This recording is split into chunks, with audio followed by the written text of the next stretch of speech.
RRI Net. Informasi, budaya, dan global. RRI Net, radio visual. Pukul 6 waktu Indonesia Tengah.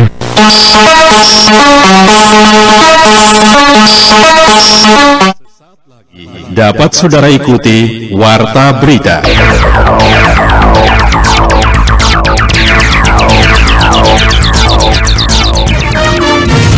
Radio Republik Indonesia dan Warta Berita.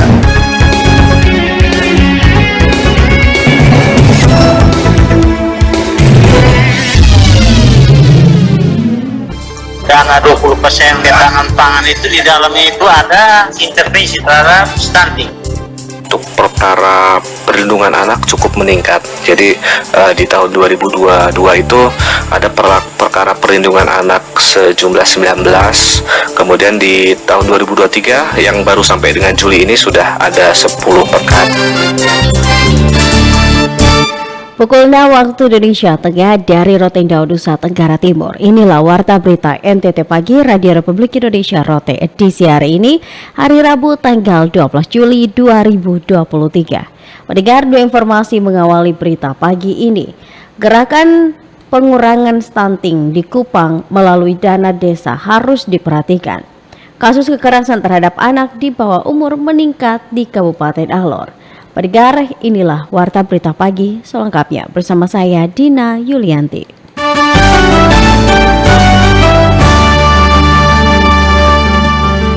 Gerakan pengurangan stunting di Kabupaten Kupang melalui dana desa harus diperhatikan. Berikut Arsono melaporkan. Dana 20% ketahanan pangan itu di dalamnya itu ada intervensi terhadap stunting. Hal tersebut dikemukakan Kadis Pemberdayaan Masyarakat Desa PMD Kabupaten Kupang Charles Pane terkait pencairan dana desa tahun 2023 yang 20%-nya dimanfaatkan untuk ketahanan pangan termasuk di dalamnya penanganan stunting. Dengan demikian diharapkan para kepala desa harus proaktif di dalam pencairan dana desa tahun 2023 baik dari tahap pertama sampai tahap ketiga yang nantinya untuk kesejahteraan masyarakat termasuk program penurunan angka stunting di Kabupaten Kupang yang masih mencapai 16,8% saat ini. Sehingga saya minta semua desa agar supaya mereka jangan mengabaikan dana penanganan stunting, tapi lebih fokus pada penanganan stunting. Baik kita makin hari makin kurang. Yang berikut pemberian makanan tambahan juga harus makanan yang diberikan itu harus bergizi, tidak sekedar kita memenuhi target, tapi makanan yang diberikan itu harus bergizi sehingga anak-anak itu punya pertumbuhan baik dan harapan ke depan sumber daya manusia dan dapat bermanfaat pada pembangunan. Hal tersebut disambut baik Camat Amfuang Utara Ambros Neno Bais dalam rapat koordinasi tingkat kecamatan pada awal bulan Juli 2023 di Naikliu. Diingatkan agar semua dapat berperan di dalam penanganan penurunan stunting yang masih 13,2% atau 82 anak stunting. Saya sudah buat penegasan untuk semua kepala desa, lurah, termasuk kami dari kecamatan, polsek, koramil, kita semua memberikan perhatian serius pada anak-anak stunting. Kita hadir memantau juga setiap bulan dalam posyandu. Kemudian tiap desa juga memberikan makanan tambahan untuk anak-anak kita yang stunting. Dengan penuh harap di bulan Agustus ini bisa ada penurunan angka stunting di Amfuang Utara dari 13 ini. Dengan perhatian semua pihak di Kabupaten Kupang dalam penimbangan dan pengukuran angka stunting periode 2 bulan Agustus 2023 mendatang, diharapkan hasilnya angka stunting di Kabupaten Kupang semakin menurun. Dari Kupang, Harsono melaporkan.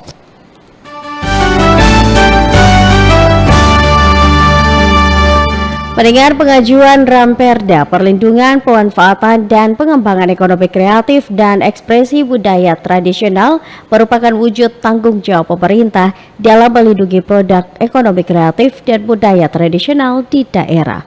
Berikut selengkapnya, Simon Sostenes melaporkan.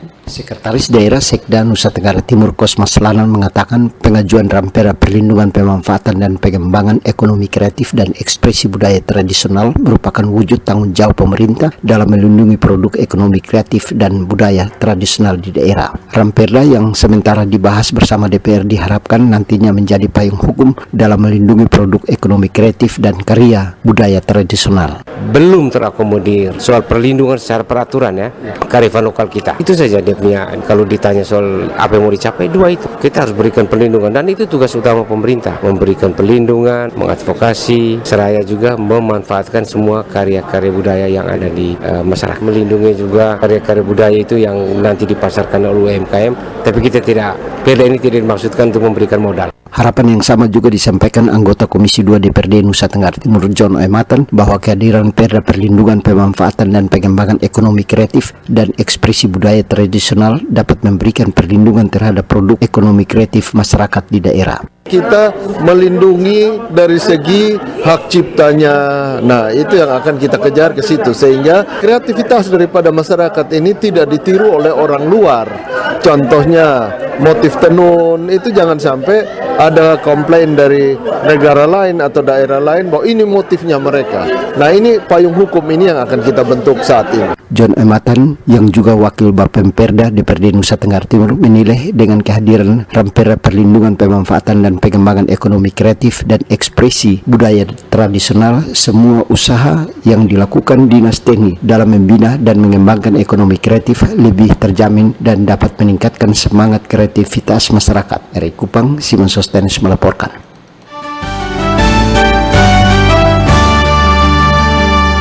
Pendengar, pemerintah Kota Kupang mengkonsepkan jaminan perlindungan sosial atau JPS bagi tim AD, maksud kami tim ad hoc penyelenggara pemilu 2024 KPU Kota Kupang. Apresiasi perhatian pemerintah Kota Kupang. Berikut Alfred Sengge melaporkan. Kita dari KPU Kota Kupang tentu sangat berterima kasih dengan kebijakan dari pemerintah Kota Kupang untuk memberikan perhatian terhadap badan ad hoc maupun penyelenggara pemilu di tingkat Kota Kupang. Apresiasi terhadap konsep strategis pemerintah Kota Kupang dalam pengurangan risiko badan ad hoc penyelenggaraan event perpolitikan Pesta Demokrasi 2024. Menurut Zulnaidin Harun, Komisioner Divisi Perencanaan dan Data, bahwa jaminan perlindungan sosial kepada panitia ad hoc masih menjadi permasalahan serius bagi KPU, terutama para panitia di tingkat PPK dan PPS. Karenanya, seiring kebijakan strategis pemerintah Kota Kupang, KPU merasa termotivasi dalam penyelenggaraan event perpolitikan Pesta Demokrasi 2024 mendatang. Karena memang ini yang menjadi permasalahan kita di KPU Kota Kupang selama ini, dengan beban kerja terutama teman-teman ad hoc di tingkat PPK, PPS sampai di tingkat KPPS yang sangat tinggi, tetapi selama ini tidak ada jaminan asuransi terhadap risiko pekerjaan. Misalnya teman-teman KPPS yang melakukan penghitungan suara dari siang sampai dini hari tentu sangat rentan terhadap risiko-risiko penyakit dan lain sebagainya. Tetapi dengan kebijakan ini tentu teman-teman di ad hoc, kami sebagai penyelenggara pemilu tentu sangat termotivasi dan ada jaminan ketika ada risiko pekerjaan terhadap beban kerja yang sangat tinggi ini. Sementara Kepala Badan Kesatuan Bangsa dan Politik Gespang Pol Kota Kupang yang terkonfirmasi mempertegas dari aspek substansi kebijakan yang menurut Nocen Nusloa sebagai bentuk keseriusan pemerintah Kota Kupang terhadap keselamatan kerja badan ad hoc dalam penyelenggaraan pemilu kali ini. Tentu semua akan mempertimbangkan dari aspek regulasi, dari aspek kemampuan keuangan daerah, sehingga pelaksana penyelenggara pemilu ini memiliki semangat baru bahwa pemerintah memberikan perhatian bagi pekerjaan yang sedang mereka lakukan untuk kemajuan dan kehidupan berbangsa dan negara. Kendati pun itu menjadi kewajiban setiap warga negara untuk terlibat dalam penyelenggaraan pemilu yang sukses, yang jujur, adil, tetapi bahwa setiap orang juga punya hak untuk memperoleh perlindungan. Bercermin dari penyelenggaraan event perpolitikan pemilu serentak pada 2019 lalu, KPU Kota Kupang gencar dalam melakukan evaluasi berbagai kelemahan dan konsep strategis dari kebijakan pemerintah Kota Kupang ini diharapkan secepatnya mendapat persetujuan dalam agenda politik anggaran di tahun 2023 ini bersama DPRD Kota Kupang. Dari Kopelo 8 RRI Kupang, Alfred Sengge melaporkan.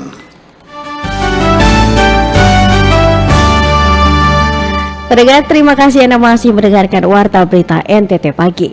28,45% penduduk Nusa Tenggara Timur 5 tahun ke atas hanya menamatkan SD sederajat. Hal ini berdampak pada tingginya angka kemiskinan di Nusa Tenggara Timur. Selengkapnya, Canda Sabah melaporkan. Proporsi terbesar penduduk NTT berusia 5 tahun ke atas itu hanya menamatkan SD sederajat 28,40%. Dan kalau kita relate dengan kemiskinan, namun ternyata ada fenomena bahwa kemiskinan itu kebanyakan adalah kepala keluarganya berpendidikan SD ke bawah. Total penduduk Provinsi NTT 5.466.285 jiwa yang terdiri dari penduduk laki-laki sebanyak 2.733.049 jiwa dan perempuan 2.733.236 jiwa. 28,45% penduduk NTT berumur 5 tahun ke atas hanya menamatkan SD. Hal ini disampaikan oleh Statistik Ahli Madya Badan Pusat Statistik Provinsi NTT Indra A.S. Sauri dalam pembahasan diskusi data mortalitas dan fertilitas hasil long form sensus penduduk 2020. Menurutnya, hal ini yang membawa dampak tingginya angka kemiskinan di Provinsi NTT, sebab jika kepala keluarga hanya bertamatan SD sederajat atau SMA akan melahirkan kemiskinan baru. Bahwa orang NTT masih banyak yang hanya mengenyam SD dan SD sederajat, yang mengenyam diploma, D4, kemudian S2, S3, sedikit. Karena ini berkaitan dengan sumber daya manusia NTT. Proporsi terbesar penduduk NTT berusia 5 tahun ke atas itu hanya menamatkan SD sederajat 28,40%. Dan kalau kita relate dengan kemiskinan, namun ternyata ada fenomena bahwa kemiskinan itu kebanyakan adalah kepala keluarganya berpendidikan SD ke bawah, bahkan tidak sekolah. Jadi nanti ketika ini melahirkan anaknya tadi jumlahnya banyak, bapaknya nggak sekolah, maka akan hampir dapat dipastikan keluarga yang berpendidikan ke bawah dan miskin tadi itu masih yang miskin baru lagi, stunting baru lagi. Sementara itu berkaitan dengan presentase penduduk 5 tahun ke atas dengan disabilitas menurut jenis kesulitan, Statistik Ahli Madya BPS Provinsi NTT Indra A.S. Sauri mengatakan jenis kesulitan melihat atau gangguan penglihatan di Provinsi NTT tinggi atau 4,57%, sementara sulit berjalan atau naik tangga 2,78%, dan hal ini memiliki proporsi terbesar pada penduduk NTT berumur 5 tahun ke atas menurut jenis kesulitan. Kita mengadopsi Washington Education untuk menanyakan terkait disabilitas. Jadi untuk penduduk usia 5 tahun ke atas kita tanyakan aspek kesulitan dari berbagai jenis. Pertama adalah kesulitan melihat. Ini yang BPS adopsi. Ada 2,52 orang NTT kesulitan melihat. Ada yang mengingat berkonsentrasi 2,44. Kemudian ada yang kesulitan memahami atau dipahami oleh lain ketika berbicara. Statistik Ahli Madya BPS Provinsi NTT Indra A.S. Sauri menambahkan, penduduk Provinsi NTT belum sepenuhnya mendapatkan kemerdekaan tentang pendidikan. Berdasarkan data mortalitas dan fertilitas hasil long form sensus penduduk 2020, tercatat mayoritas penduduk NTT berumur 5 tahun ke atas di perkotaan hanya berpendidikan SMA sederajat, sedangkan di pedesaan berpendidikan SD sederajat. Sementara itu, proporsi jenis kesulitan terendah yang dialami penduduk NTT ialah kesulitan mengurus diri sendiri 1,7%. RRI Kupang, Canda Sabah melaporkan.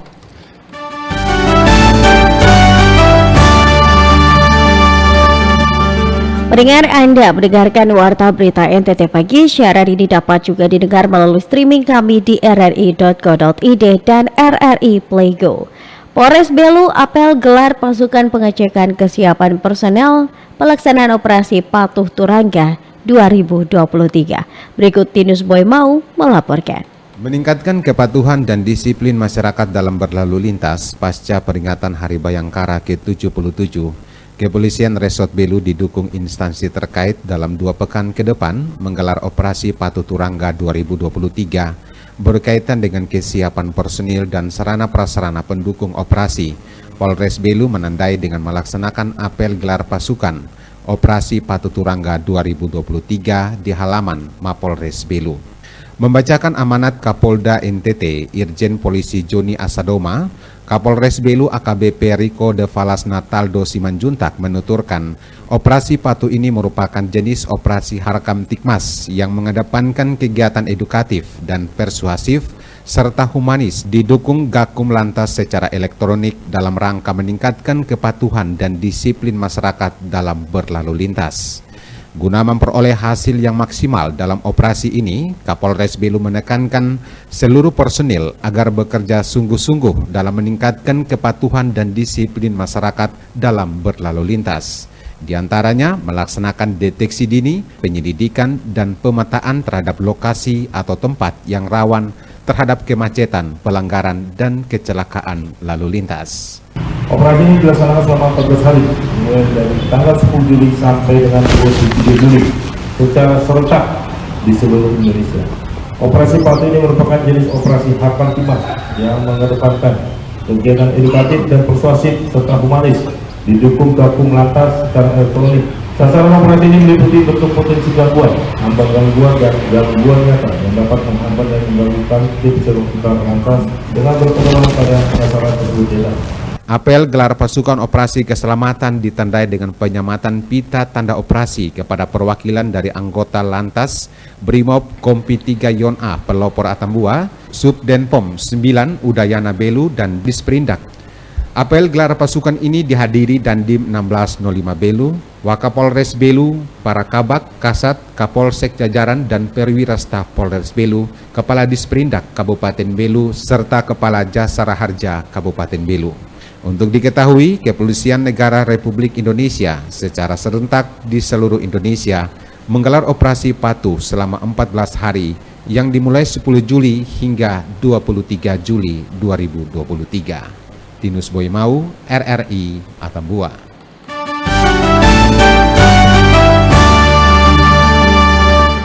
Baik pendengar, selama 14 hari ke depan Kepolisian Republik Indonesia akan melaksanakan operasi Patuh Turangga 2023 dengan mengedepankan edukatif.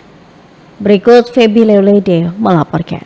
Kita operasi meliputi pengendara motor yang tidak menggunakan helm, kemudian pengendara yang menggunakan HP pada saat kendaraan, kemudian yang melawan arus. Selama 14 hari ke depan, Kepolisian Resort Alor akan melaksanakan operasi Patuh Turangga 2023 sebagai upaya menekan angka kasus kecelakaan lalu lintas yang terus meningkat setiap tahunnya. Wakapolres Alor Kompol Jamaludin mengatakan untuk pelaksanaan operasi patuh di Kabupaten Alor, personil kepolisian diterjunkan sebanyak 33 orang yang di-backup oleh Dinas Perhubungan, Satpol PP, dan Dinas Pendapatan Daerah dengan target operasi terhadap pengendara yang tidak menggunakan helm, menggunakan HP saat berkendara, melawan arus, mengkonsumsi minuman keras saat berkendara, dan menggunakan knalpot racing. Dikatakan selain melaksanakan penegakan hukum dalam operasi tersebut, lebih menitik beratkan kepada tindakan persuasif dan edukatif untuk masyarakat di Kabupaten Alor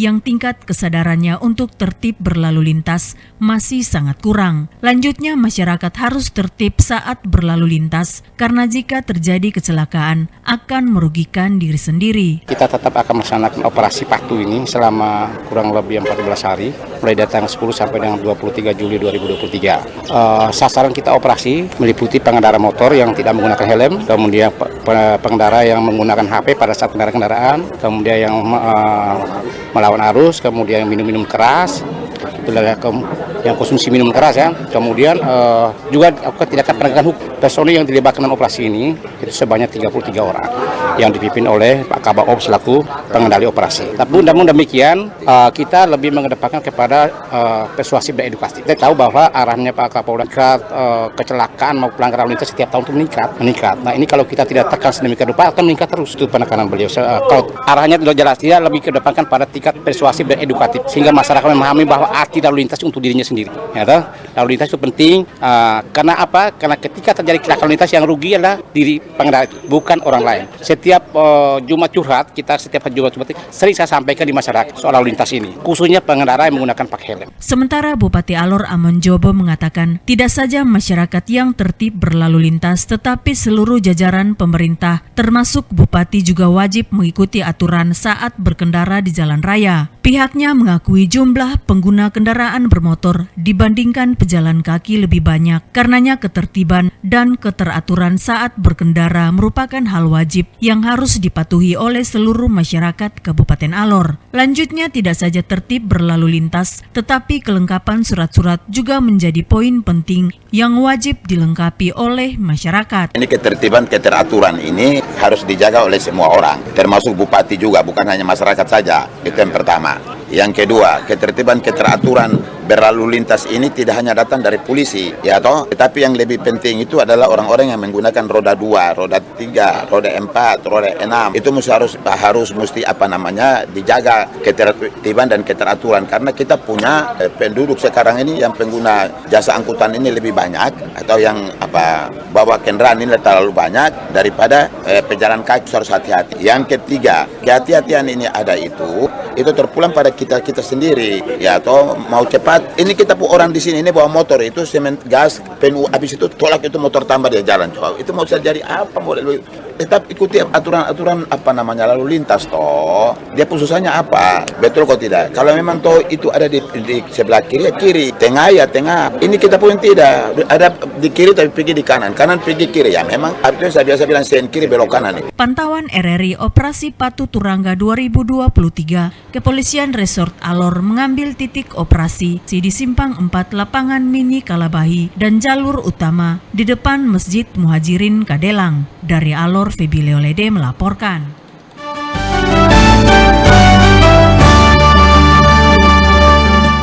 Pendengar, masih dari Alor, kasus kekerasan terhadap anak di bawah umur meningkat di Kabupaten Alor.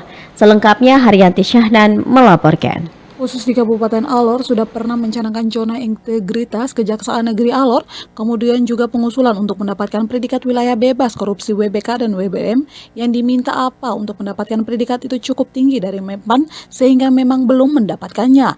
Hal ini disampaikan Kepala Intelijen Kejaksaan Negeri Alor Zakaria Suki Sutiono SH kepada RRI di Kalabahi.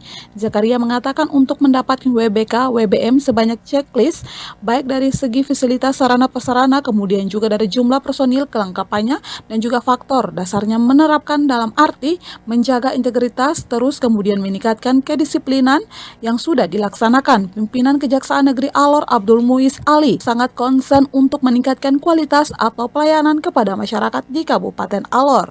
Dikatakan juga kasus yang paling dominan di Alor dibagi beberapa bidang yang ada di Kejaksaan Alor terdiri dari 6 bidang, bidang pidana umum, bidang pidana khusus, bidang perdata dan tata usaha negara, bidang pengelolaan barang bukti, barang-barang pasar penyidikan kepolisian. Di tahun 2021 sejumlah 101 perkara, kemudian di tahun 2022 menuntut sebanyak 123 perkara dan di tahun 2023 sampai dengan bulan Juli ada sudah 38 perkara.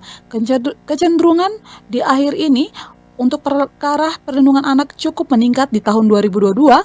Ada perkara perlindungan anak sejumlah 19, kemudian di tahun 2023 yang baru sampai dengan Juli ini sudah ada 10 perkara. Dengan untuk perkara perlindungan anak cukup meningkat. Untuk perkara perlindungan anak cukup meningkat. Jadi di tahun 2022 itu ada perkara perlindungan anak sejumlah 19. Kemudian di tahun 2023 yang baru sampai dengan Juli ini sudah ada 10 perkara. Jadi memang di Alor ini trennya untuk perkara perlindungan anak cukup meningkat.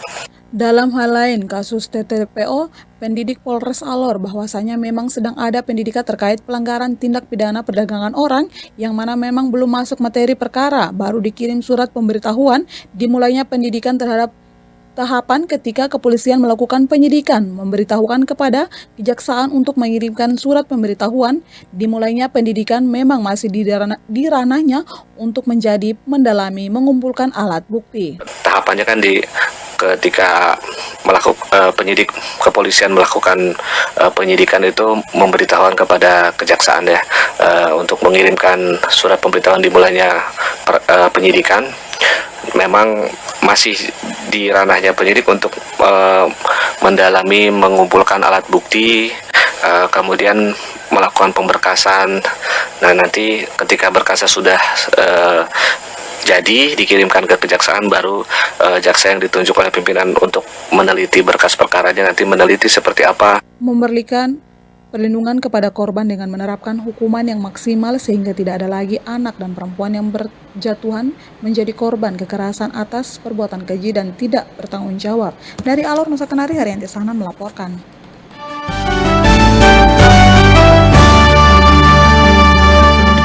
Pendengar, mempermudah mobilisasi hasil pertanian, warga desa Waisai Ngada bangun jalan tani dengan memanfaatkan dana desa. Selengkapnya Ferry Sool melaporkan. Guna mempermudah mobilisasi hasil pertanian dan peternakan, warga desa Waisai, Kecamatan Aemere, Kabupaten Ngada memanfaatkan dana desa untuk membangun jalan tani yang dikerjakan secara swadaya dengan melibatkan semua masyarakat desa agar tersedia jalan yang layak untuk dilalui kendaraan milik masyarakat menuju kantong produksi dalam menekan biaya produksi yang biasanya mahal akibat buruknya akses jalan di desa. Salah seorang warga desa Waisai, Eusabius, menjelaskan dana desa sangat penting dalam membantu masyarakat desa untuk membangun berbagai macam infrastruktur termasuk jalan tani yang penting agar bisa dimanfaatkan untuk mobilisasi hasil pertanian, perkebunan ataupun peternakan secara lebih mudah dan tidak menambah biaya produksi serta berdampak positif terhadap upaya peningkatan ekonomi masyarakat pedesaan. Dana desa Waisai tahun 2023 kami rasa bersyukur dengan pagu yang ada 60 lebih juta, dengan panjang fisiknya 150, lebarnya 4 meter, tingginya 12 cm, masuk ke kantor-kantor produksi pertanian, pemukiman dengan mata air. Sesangka itu yang kami masyarakat salut luar biasa dengan dana desa. Dana desa merupakan anggaran pemerintah pusat yang dialokasikan ke desa untuk pembangunan fisik dan upaya pemanfaatan potensi desa lainnya dalam mengoptimalisasikan ekonomi desa, baik sektor pertanian maupun perkebunan, serta peternakan dalam upaya peningkatan ekonomi masyarakat pedesaan yang memiliki kontribusi besar terhadap pendapatan negara melalui peningkatan pendapatan asli daerah untuk menuju Indonesia yang sejahtera dan tangguh secara ekonomi. RRI Ferry Sool melaporkan.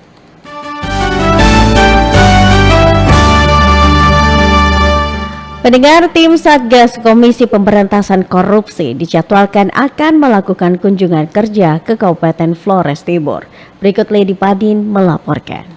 Jadwal kunjungan kerja tim Satgas Komisi Pemberantasan Korupsi KPK yang direncanakan pada tanggal 20 dan 21 Juli 2023 ini dibenarkan oleh penjabat Sekretaris Daerah Kabupaten Flores Timur, Petrus Pedomaran, kepada RRI. Petrus Pedomaran mengungkapkan agenda kunjungan dari KPK ini adalah pertemuan yang diharapkan dapat dihadiri oleh pimpinan OPD dan instansi vertikal, dan hari kedua akan meninjau pusat-pusat penanganan publik di Kabupaten Flotim. Berdasarkan surat dari KPK tanggal 20 Juni 2023 yang ditandatangani oleh Deputi Bidang Koordinasi dan Supervisi dari KPK. Itu ada 10 kabupaten dan satu dari provinsi, 10 kabupaten kota termasuk Kabupaten Flores Timur. Kalau di surat jadwal untuk Kabupaten Flores Timur itu tanggal 20 dan 21, 2 hari, dan kalau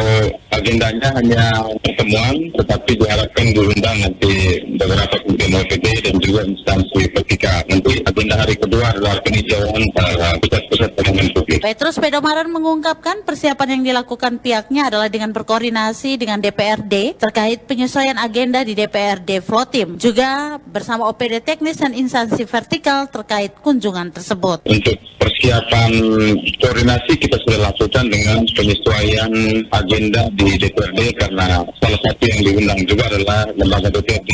Jadi kita melakukan penyesuaian BAMUS untuk agenda DPRD dan juga persiapan untuk instansi vertikal dan juga OPD teknis untuk tidak melaksanakan tugas-tugas lain pada tanggal 20 dan tanggal 21 untuk kita fokus pada 2 hari kunjungan KPK. Penjabat Sekretaris Daerah Kabupaten Vlottim ini berharap kunjungan KPK ke Vlottim akan berjalan lancar dan memberikan dampak positif bagi Flores Timur. RRI ND Lady Badin melaporkan. Pendengar, kita akan masuk dalam informasi olahraga. Informasi olahraga. Bupati Rotendao Paulina Haningbulu resmi membuka turnamen Futsal Pers Cup 2 tahun 2023. Upacara pembukaan dilaksanakan di lapangan Cabandar Ba'a pada Selasa tanggal 11 Juli 2023. Bupati Paulina menyampaikan apresiasi atas digelarnya turnamen Futsal Pers Cup 2 tahun 2023. Menurutnya kegiatan olahraga merupakan ajang mengasah bakat dan kemampuan dalam menggapai prestasi. Sementara itu, Ketua DPD SMSI Kabupaten Rotendao Frankie Johannes turut menyampaikan terima kasih kepada Bupati Rotendao beserta seluruh Dewan Pembina SMSI Kabupaten Rotendao, dan Frankie juga menjelaskan digelarnya turnamen ini untuk memeriahkan HUT SMSI Rote yang ke-1 dan HUT Republik Indonesia ke-78. Turnamen Futsal Pers Rotendao Cup 2 tahun 2023 digelar oleh Sekretariat Media Cyber Indonesia atau SMSI Kabupaten Rotendao, diikuti oleh 68 tim terbagi dalam 2 kategori, yakni ada tim putri sebanyak 29 tim dan tim putra sebanyak 39 tim.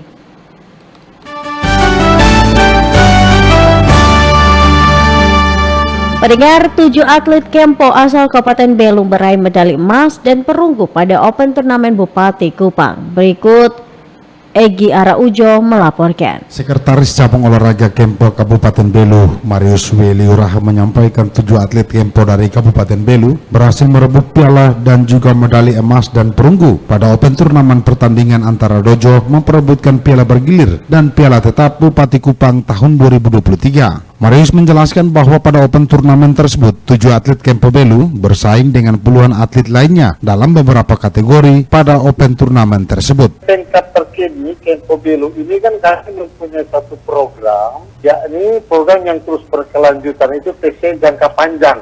TC jangka panjang, jadi atlet itu kami tidak ada TC khusus untuk menghadapi event itu, tetapi para KNC itu sudah pada dasarnya mereka sudah mempersiapkan diri secara baik.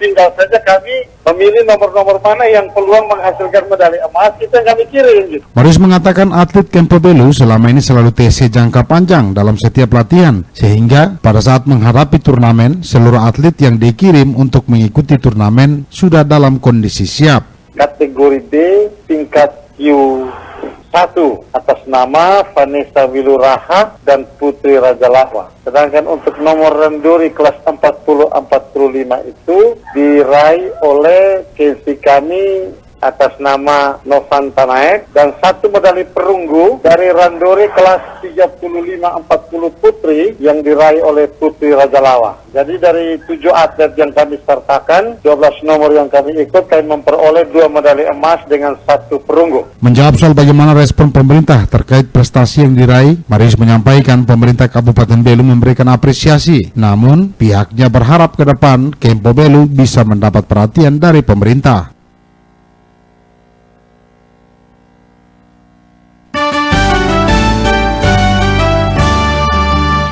Pendengar, sebelum mengakhiri warta berita pagi, kembali kami sampaikan pokok-pokok berita. Gerakan pengurangan stunting di Kabupaten Kupang melalui dana desa harus diperhatikan. Kasus kekerasan terhadap anak di bawah umur meningkat di Kabupaten Alor. Sekian warta berita NTT Pagi, mewakili kerabat kerja yang bertugas. Saya Dina Yulianti mengucapkan terima kasih, selamat pagi dan sampai jumpa.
RRI Net. Informasi, budaya, dan global. RRI Net, radio visual.